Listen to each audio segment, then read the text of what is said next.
Yes, if I confirm, it's your boy Foxy P in the building. I like your boy. The chopper of them on the fryer plantain. Yes, 1995, 1999 Gidigbo champion. First Igbo governor of Lagos State. But once yes, can I say yes, we fit. Yes, for that confirm. Yes, for that confirm. I want to welcome you once again to another episode of the Africa Today show with your third Foxy P in the building. I like your boy.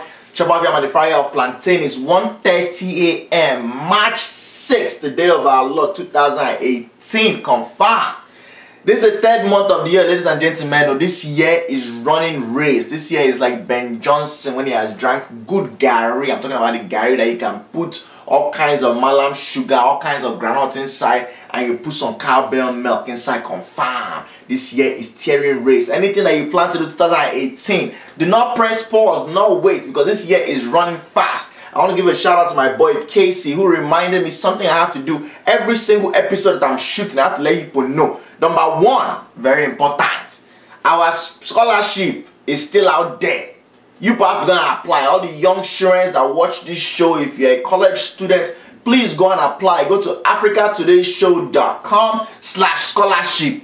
Or don't go to Africa Today Show, you see that. That's the only reason why I set up that website. Shout out to Money that helped me out with that. Go and sign up for this thing. Somebody has to win it, confirm. We have a board that's waiting to look through your application, confirm. Some people hit me up, they did not really qualify for the requirements. One of them was, I can actually say it here, I won't say the person's name, is a Lebanese child that grew up in Nigeria. He spent 9 years in Nigeria. And he said, Foxy P, I want to apply for this. I say, oh boy, you can't do it. I'm really sorry about it. This has to be for African or descendants of African, confirm. Now, if you have a Nigerian passport, that's a completely different thing. I can't come at you any kind of way because you are African. But anyways, that's the update. The scholarship is still open right there. Go and sign up. Go and fill out the application. Go and do what you can do to win that money, confirm. At the end of this whole scholarship thing, let it not be one of Takara Pekin that just is the only one that's going to apply and now win the money. We have a few applications, but I want people to go there and apply. Let it be more competitive. Confirm. I want to jump right into this because it's something that's been on my spirit for the past couple of days, and I said I can't let this go. Alright, so fine, we got the news recently that Yusuf Buhari, that's Buhari's son, recently came back from foreign. This is the boy that he got into a car accident. I believe he was on his own motorbike, you know, riding his bike in Abuja, and he got into an accident, a really bad accident. I believe this was around like November, December of last year. Pretty much 3 months later, we're getting the news that he's back in Nigeria, great health, everything is looking good. We thank God. He was in a very bad accident. I believe him and his friend almost died in that accident, confirmed.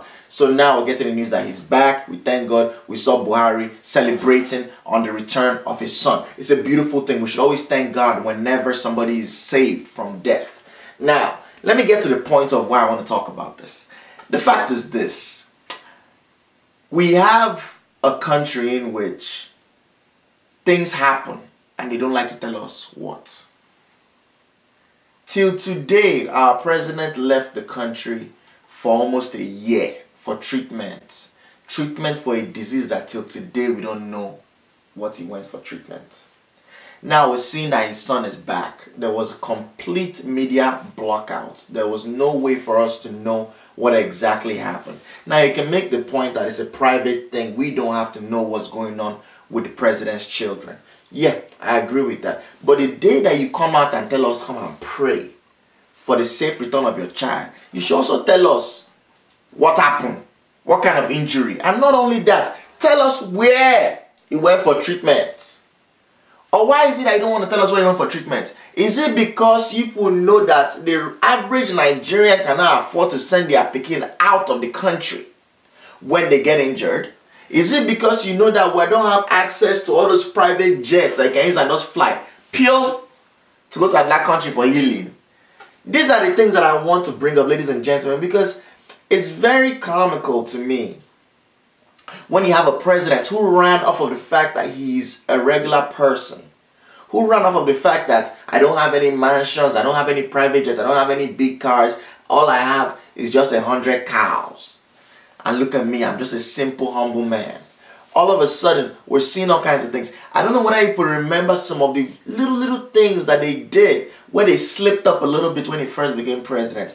Do you remember the picture of his wife? I believe it was right after he became president. She took some official photos And people were like, oh, she's so simple. Look at the dress she's wearing. And someone now looked at her hand and I'll say, this woman is wearing a Cartier watch. Cartier watch that's worth almost $22,000. Just watch. To be keeping time. This is a time that if you have any kind of regular phone, maybe you have that old Nokia 3100, somebody can ask me, what's the time, please? 3:35 p.m. This is the same kind of person that's carrying that kind of watch, ladies and gentlemen. The point I'm trying to make is this. We live in a time where it is celebrated for you to separate the rich from the poor. The days in which they can come out and tell you to come out and vote for them based off of the fact that he's a simple person, those days are gone. I would rather that if you're a multi-millionaire, multi-billionaire, you come out and declare that, look, I'm a multi-billionaire and I'm running for this election. I would rather have you there than somebody who's coming and running under the guise of the fact that you are a poor person, running under the guise of humility, running under the guise that you're a religious person, whether you're a religious fanatic or you're a follower of Christ or Allah. I don't care. The point is this. Do not come and deceive us with the fact that you are a simple person when your pocket is not simple. Don't call yourself simple when your reach is not simple. Don't call yourself simple when your access is not simple. Don't call yourself simple when you're enjoying things that the average Nigerian cannot enjoy. Point number 2 I want to make. The time has passed for us as Nigerians, especially those of us who live outside of Nigeria, to be looking at ourselves that we are very fortunate, we're very lucky. I make that mistake all the time. Whenever crazy things are happening in Nigeria, maybe I'm watching the news and I see that, wow, look at all this flood just carrying people on the island. Look at all this flood in Lagos mainland. Look at the scarcity of fuel. I'll be like, thank God I'm not in Nigeria. I made it. Look at me, fortunate. Able to come to a different country and change the color of my passport. I'm very, very lucky. Well, I shouldn't look at it from that perspective, ladies and gentlemen. And I don't want you to do the same. Anytime that we're able to graduate university here in America, 4-year college, we graduate in 4 years. You'll be like, yes, I made it. Whereas our mates are in Nigeria, 4-year program, they're spending 8, 9, 10, 11 years. These are not children that were cultists to. These are not children that ever failed any class or ever missed any lecture. This is just off of the fact that the incessant strikes make it difficult for you to finish a 4-year program in 4 years. Unless you end up going to a private university where you now start paying the same amount that it will cost your father to buy plots of land on Lagos Island just to be sending you to that school. Let me make my point, ladies and gentlemen. Bear with me.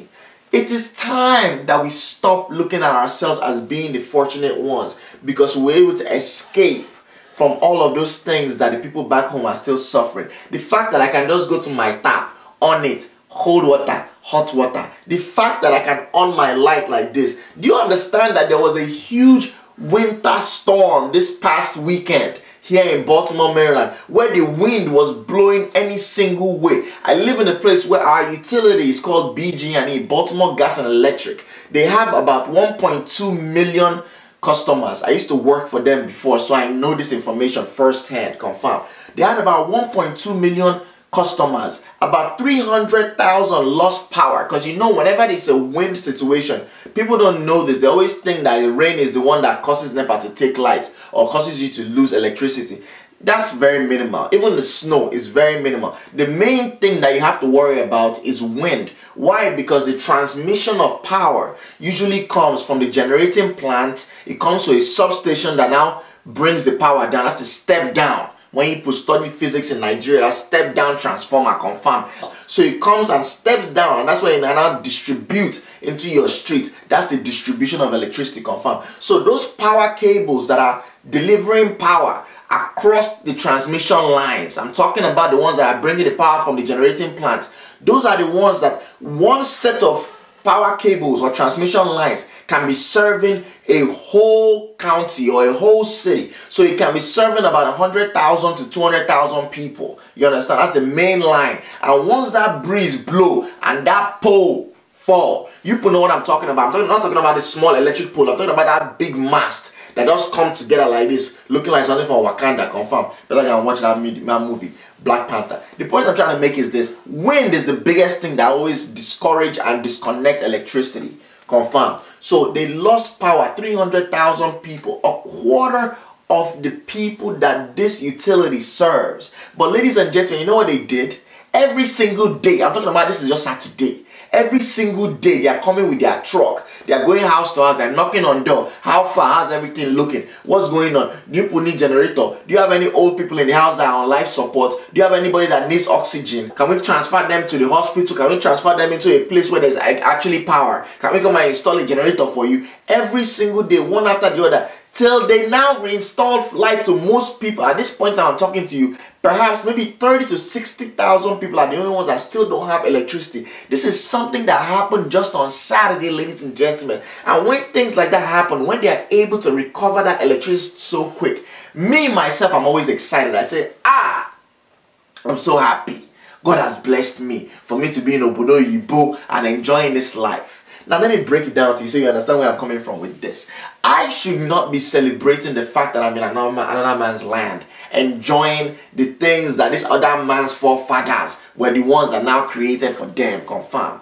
I should not be excited when I turn on my water. I should not be excited the fact that I can be hungry at 1 in the morning and I can just drive or even trek to the McDonald's near my house, knowing fully well that due to the high level of safety and security in my neighborhood, the odds that a thief can, I have a bigger odds of kicking my leg with stone and injuring myself than for a thief to come with gun. But in Nigeria, Lagos, Nigeria, where I'm from, I know for a fact that once 8 p.m. knock, by 9 p.m. most streets have locked their gate. Everything looks like a dead zone unless you're going to the island or you're around the Keja and all those places where you have some bars and some restaurants where you can still chill. But please believe that once you step out of that bar or that restaurant and you get out into the streets, things change immediately. Confirm. Ladies and gentlemen, the point I'm trying to make to you is that the safety or the security of the people, you cannot put a finger on it. You cannot say that, yes, me myself as a Nigerian, as a Lagosian that's trekking into that street at 11 p.m.,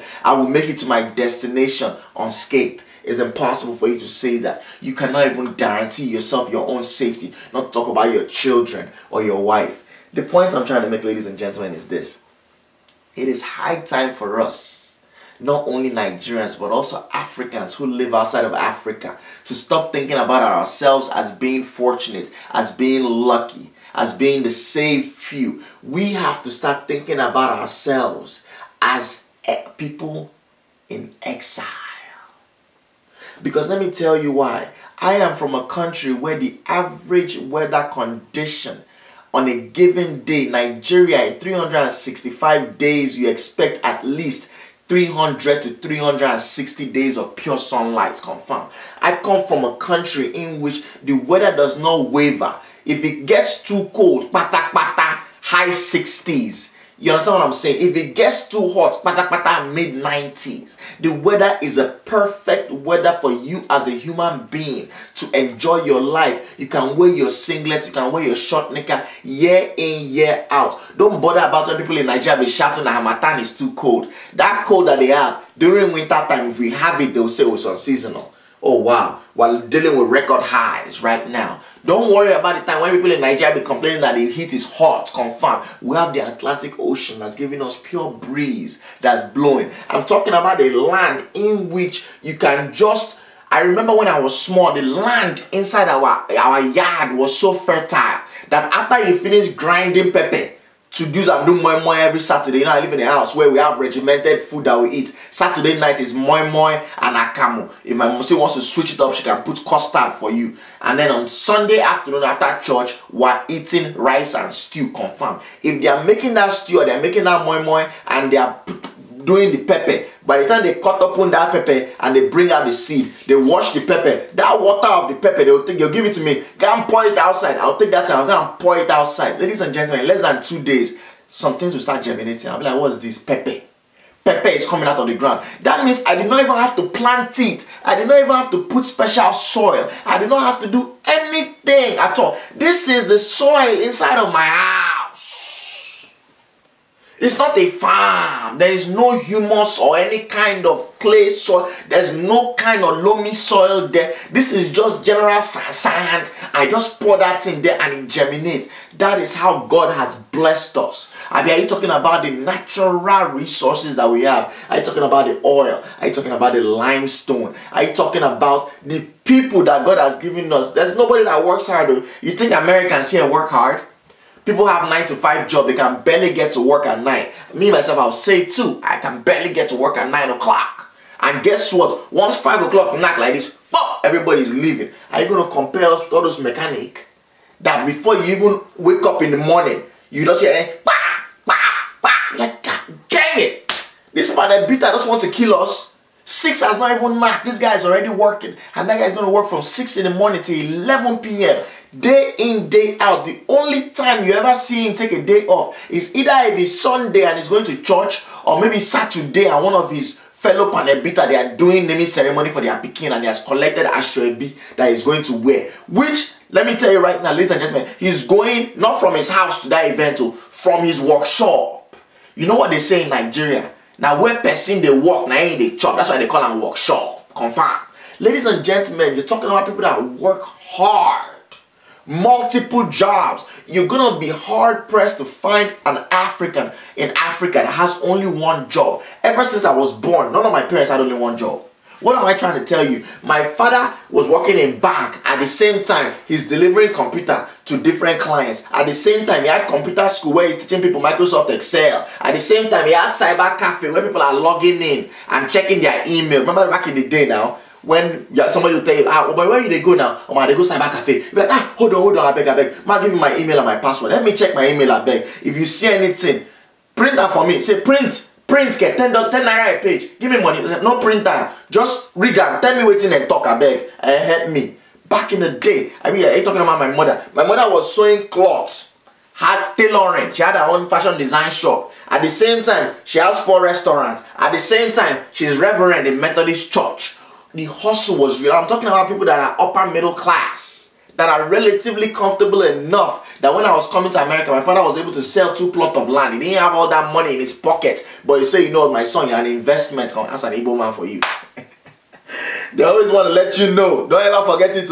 You see this land in the backyard where I was about to build 6-story flat. I sold it because of you. So the day I come to your house and you now want to be asking me, when are you leaving? I will give you back and slap. But that's on the side. Ladies and gentlemen, I'm talking about people that didn't even have to do all of that. Now you're going to compare my parents to like the regular people on the street who are constantly working so hard in order to be able to just provide food for their children. It's a sad thing when you think about that. It is those situations that we have back home. That hardship, that inability to provide security for your citizens. We're getting the news that over 100 girls were just kidnapped out there in Boko Haram country. Which I'm not even claiming as Nigeria anymore. I've already told them a long time ago. You people should just draw that map. Whoever it is that Donald Trump is looking for to go and build wall between us here in America and Mexico, go and hire them. Let them just go and build wall around that Sambisa forest. We will build our own like this. Chad will build their own. Cameroon will build their own. Niger will build their own. And we'll just cover them like that. Let them just stay there. Since they want to just do their own thing, stay there and do your own thing. It's not a terrible thing. It's a good idea. Everybody has a right to live how they want to live. Leave them there. And every 2 years, there's going to be throwing bomb inside there for them. So it makes you now wonder, does Nigeria truly have a government? Because if you think of all the things that a government is supposed to provide, they're not providing any of these things. Let's count it now. Government is supposed to give you security. It's supposed to provide police. It's supposed to provide a means for you to know that when I step out of my house, I'm going to be comfortable. If I leave my house, nobody's going to break into it. No, they don't do that. What do? We provide our own security. You have a gate man. A gate man is someone that will be locking your gates. You have a night watchman. A night watchman is the man that comes in the night to be watching whether thief is coming. That one is not a security guard though. That's just a watchman. That means that if he sees something, he'll be like, thief, thief, thief. That's his only work. Then you have a security guard. Security is one that can carry gun and stand in front of that gate, securing the gate and your premises. And we still have private bodyguard that when those of us that come from America that are prime example of largesse, that if anybody can just kidnap us while they fatten calf. If they kidnap you like this, they'll be like, your father said he doesn't have money. I don't need your father's money. Are you not the one that was going all over the internet talking about that you bought Bitcoin and your Bitcoin has made you so much money? Tell your cousins that are in America to sell your Bitcoin for you. Confirm. That's all they're going to do. So we need that bodyguard to be moving around with you. Of which, I've not even talked about the street security. The Those ones are may guard. Those ones may guard, meaning that they are guarding the street, but they may or may not guard it. Confirm. Then you think about your house now. Water. Does the government provide that? No, we all have borehole. We all have pumping machine. I don't think that in my parents' house in Isolo, that they've been living in since 1991 when my father built that house. I believe that we've had water till maybe like 97, 98. Since that time, it's just been well and borehole. Which is why, as you see me like this, typhoid can never touch me again. I've drank water that was the color of my skin. I can never die. When we're in primary school, secondary school, I remember F4 secondary school in Keja, when the tap finish like this, when the GP tank, when they pump water and we finish playing ball and we're thirsty and you're trying to get water out of that tap and the thing is not coming out again, you will chook your mouth under and suck it. That water will be tasting like this Bonvita inside. It will be sucking all the rust. When you see the water come out, it looks like water that somebody washed jeans inside. This is the jeans that they've used to go and walk inside all kind of gutter. You'll be drinking that water. We never die. We never do anything. Why? Because we are tuned in. All of those. There is more. If there's things inside my body that the day that I can go to hospital, God forbid, the day that they will do me surgery, all the surgeons that will be there like, no, please stitch him back, please. What is in him is greater than what is in the world. Please cover him back, please, ladies and gentlemen. So what are you not giving us? Electricity income. When you go to Nigeria, you just be hearing all the generator. It's like everybody's competing with their neighbor. It's almost like a sound of music choir rehearsal that's fighting with the cast of Glee. Constantly, consistently, you have to provide your own electricity. What about education? They say that education is supposed to be free. That's what we got. The Western region under Obafemi Awolowo, that's one of the things that they said they provided. But I believe that Lagos is in the Western region. Its education is still free. Even ordinary to go to university, you cannot even go for free. That's why everything is now private. From nursery to primary to secondary to university, everything is private. And then when you now put your pikin in a regular school, pikin that's supposed to just go to school from morning to afternoon, by the time that pikin come back, what else are you doing? Because you don't even trust the education they are receiving in that school, you have to now reinforce it with private lesson in the house. That's why you have lesson teacher.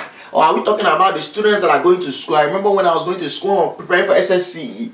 We finished from school, we still have to go for SSCE lesson. After SSCE lesson, we have to go for JAMB lesson. This is one child that now has to go to multiple places to collect education that's supposed to be for free. But guess what? Even that is not for free. It is coming out of the pocket of our parents. What about the government workers? After they finish working like this, they're not even sure of getting their salary. I was talking to one of my very, very good friends' fathers, Baba Oridadi, this past weekend. We're chilling. He was celebrating the birthday of 2 of his grandchildren. And it was so beautiful. And I was just there with him. This is a man that's been in America now for upwards of 20 years. So we're just talking about it. And we're talking about how bad things have become back home. And it was like, one of the things that saddens him is the fact that when he was younger and when he was in Nigeria, when you go and join the government work was a kind of work that was guaranteed that you get your paycheck. In fact, you don't even have to work hard. You just go there and you do your work. You're supposed to work 9 hours, work like 4. You can leave your post. When somebody comes to look for you, like, where's the Oga? Oga is not on seat. Confirm. Nigerians, they don't say he's not in the office. He's not on seat. Which means that I'm not saying he's not in the office, so before people can say that I can go and put his business out there, he's just not on seat. He can be in another seat somewhere in this place, confirmed. But that man can be somewhere else. He said this was the job that once you get it, it's a golden ticket. At that point in time, you know that your life and the life of your family and extended families, they're good forever. People were living comfortably. If you think about the early days of civil service, I'm talking about people that worked for the Nigerian Railway Service back in the day, people that worked for NEPA back in the day, people that worked for all those old infrastructure back in the day, they were not only guaranteed to be getting paid on time, but when they retire, they will get their pension. The pension came in 2 ways. Number one, as soon as you retire after 30 years of service, boom, they've given you, first of all, your release money, which is a large sum of money you can get into to go and start business. A lot of the businesses that we know, small businesses that we know in Eastern Nigeria, I will speak on that because that's what I know. A lot of those old businesses that people know about, where they were doing all those transportation companies, all those buses that you see that go between Lagos and Onitsha, it's old civil servants that used to work for Night Post, the Nigerian Postal Service. They were the ones that used that their largesse that they gave them to go and invest that first money inside a business that they now use to now feed the rest of their family for the next couple of years that they stayed alive. So after 30 years of faithful service, boom, you get that your first largesse. And after that, every month, you're still getting your pension. Confirm. Now, we live in a time where the pension is not being paid. Not to even talk about that largesse that they used to give them when they leave. Not to forget about those ones. That means that you've separated. So you can say, okay, you know what? It can be kind of dicey every once in a while. Forget about that. Even the salary that you are supposed to have from a government worker salary, you're not getting that no more. Ladies and gentlemen, think about that. The fact that we have over 30 of the 36 states in Nigeria have not paid their employees. The employees I'm talking about people that work in the government offices. I'm talking about teachers. I'm talking about hospital staff, because you know most of the hospitals we have back home are all government owned, confirmed. These people have not been paid. People have not been paid for a year, 2 years, 3 years, 4 years in a functioning government. Now, let me ask you, is that a functioning government? Knowing fully well that they've not paid you for 4 years, the day you now decide that, oh, let me go and get a new job, that back money is gone, number one. Number two, the day that a new governor comes in, that back money is gone. Because all he will say is, you people don't know. The Minister of Finance, Commissioner of Finance already took that money out though. They've already moved that money. That money is gone. Ladies and gentlemen, you're not even paying those people. So is that even a government? These are the things that we escaped. These are the things we ran away from.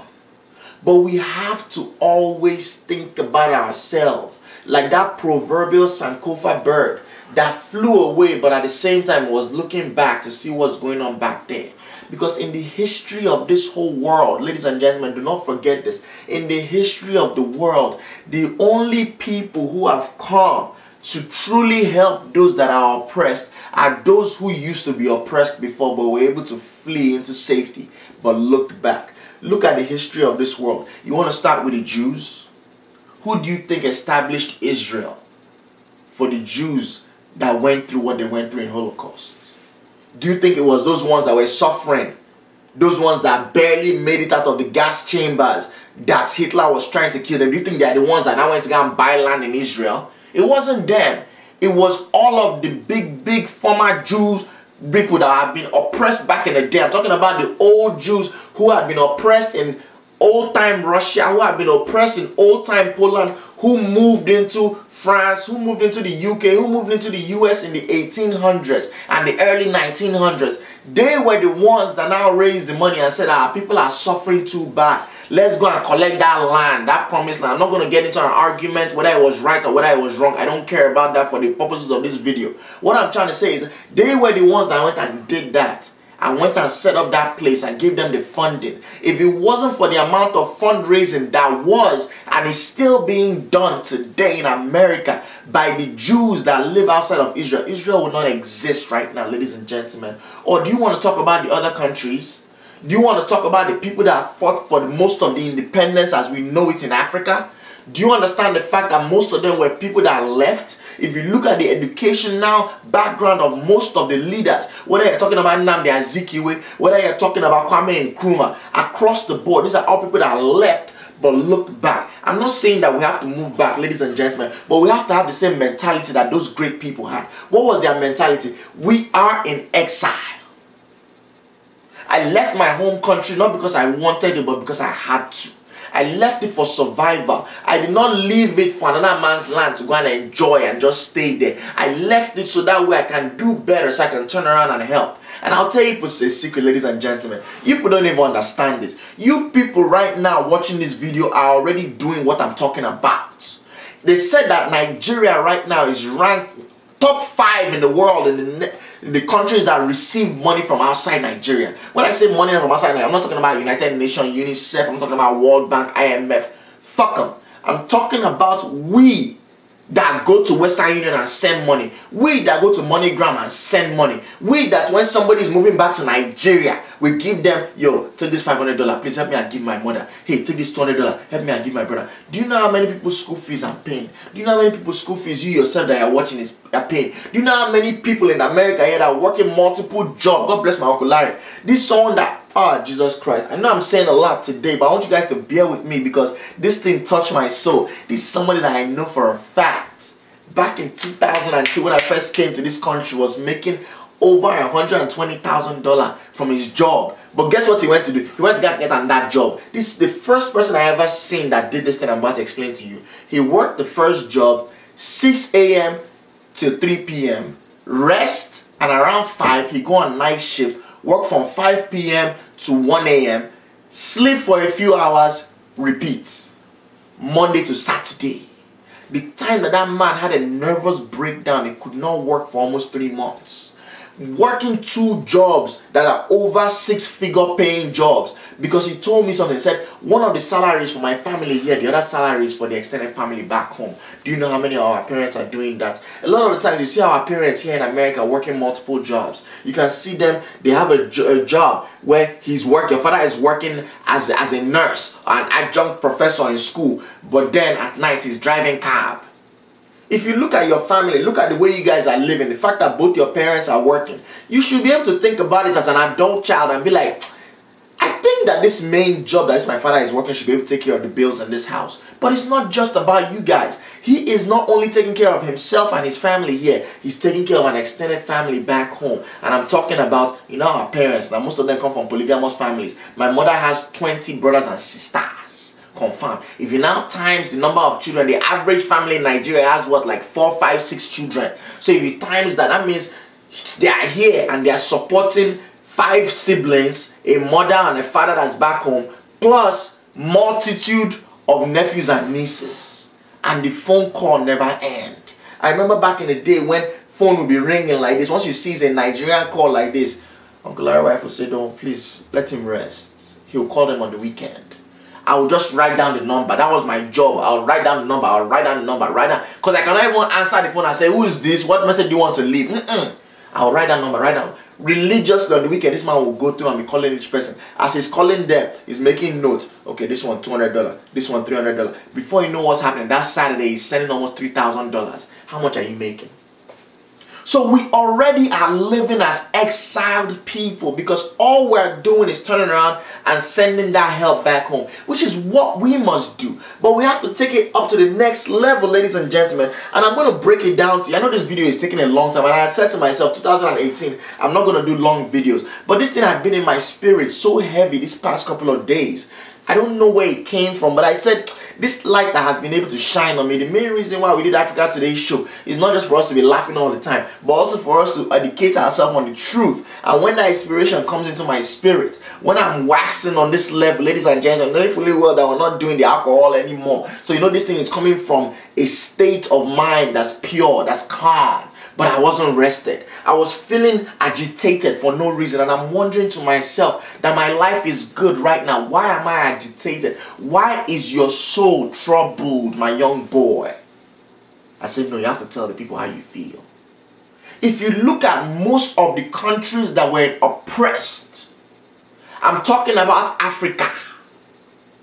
If you look at the way Zimbabwe got their independence when they used to be Rhodesia, look into it, you will see the power that the exiled people wielded in order to change that government. If you want to talk about South Africa, how they were able to overcome apartheid, when a group of white minority invaders and settlers had put them under the yoke of slavery deep into the 19th century, you will start to understand that it is we as a people that are exiled that were able to do this. Recently, we just heard about the passing of one of the greatest trumpeters ever. This Hugh Masekela. This is one of the greatest artists I ever knew.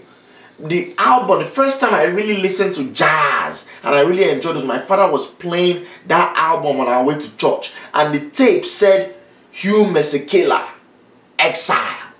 Ladies and gentlemen, if you look at what Lucky Dube was saying, look at what they were saying in their music, do not forget that most of them, I'm talking about Lucky Dube, I'm talking about Hugh Masekela, I'm talking about Letambulu, I'm talking about Miriam Makeba. These are great, great artists. All of them were living in exile, whether they were living in London, living in France, living in Germany, but they were doing everything that they could. They were the ones that toppled apartheid.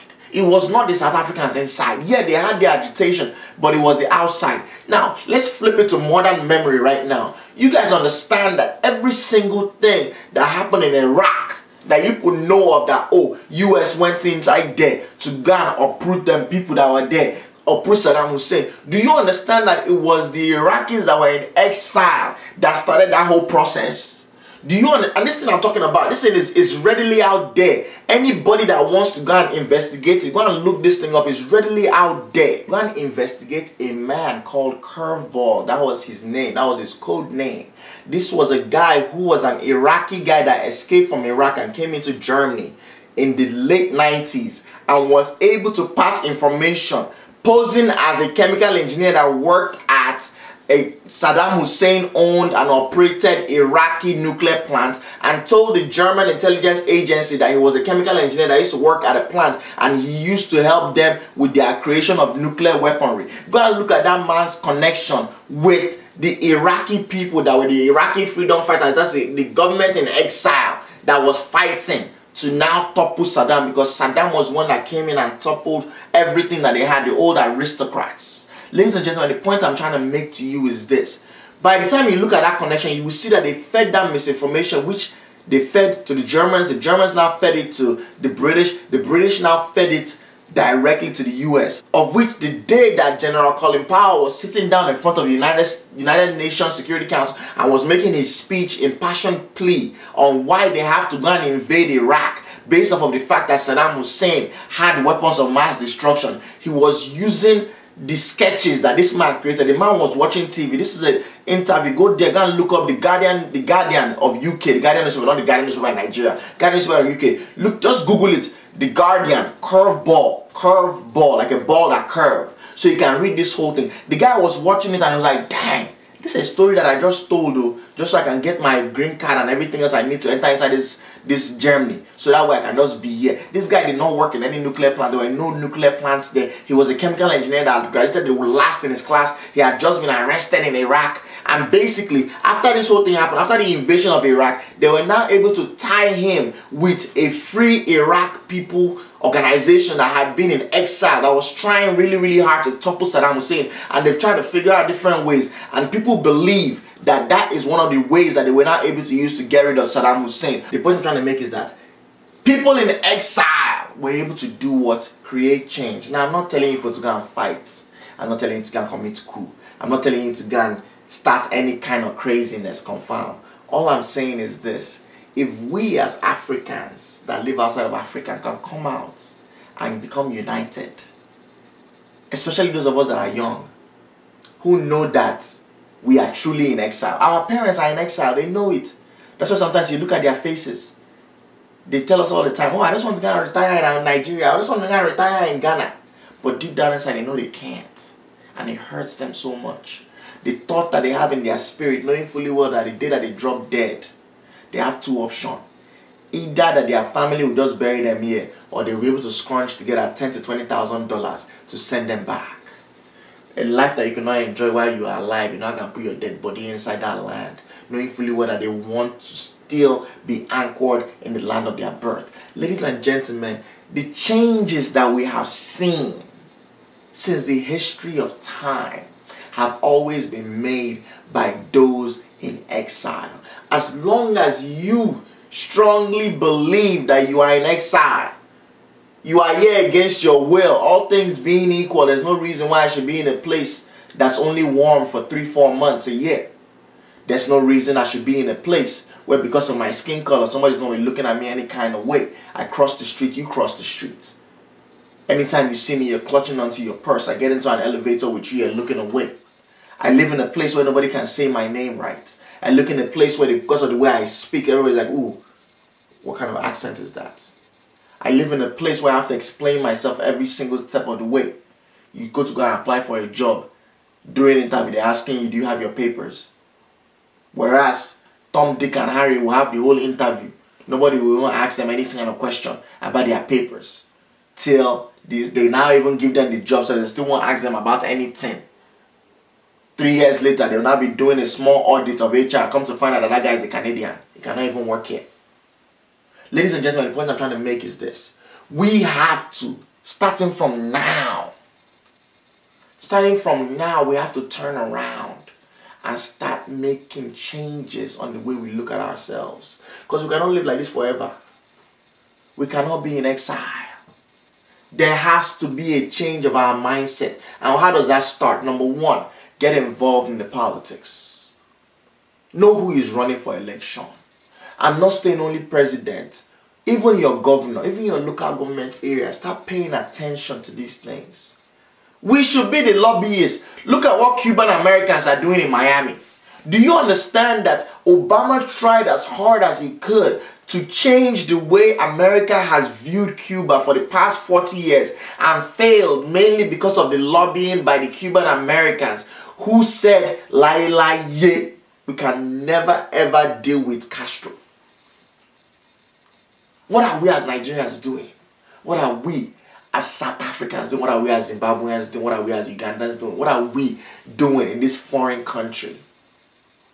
If we're not lobbying, if we're not making our voices heard, if we're not pushing all these things out there. Ladies and gentlemen, this thing I'm telling you is very, very important because you'll be very surprised. Once you change your mindset from being one that's lucky to being one that's in exile, you see how your whole demeanor will change. You see how your whole countenance will change. You see how your chest will now be strong. Knowing fully well that you are protected, let's keep it real.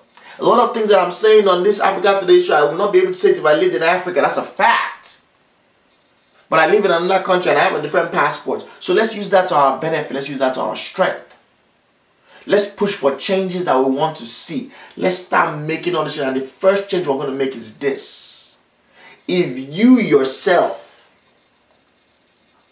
want to be the head of the civil servants, whether you come in as a president, you cannot be older than the maximum age of retirement required for civil servants. What am I trying to say? In Nigeria right now, I believe the age is 65. Once you clock 65 years old, whether you're in the military, whether you're in civil service, they don't care how stressful your job is, whether you're a policeman that's chasing after thief, or maybe you're just a librarian that's working in an old university library and you're just giving people book one by one. Once you hit that 65, that's it, that's the end. Personally, I believe that if you're going to be president, you should not be older than the older civil servants. Since you are coming in as the head of the civil servants, of which the president is there, is the biggest civil servant, he's there to serve, right? That's the number one thing. Nobody should be older than 65, knowing fully well that Buhari is 75. He should not be running for re-election. The same thing with all them other boys out there. Atiku Abubakar, all them other boys out there. If you're over 65, go chill. Ibrahim Babangida, go and chill. All them people, I was so proud of the Sierra Leoneans. I think that's a beautiful thing. I want to see that trend continue. We saw who came in as the president of Gambia. Definitely younger than 65. I want to see more of that. So that's the first thing.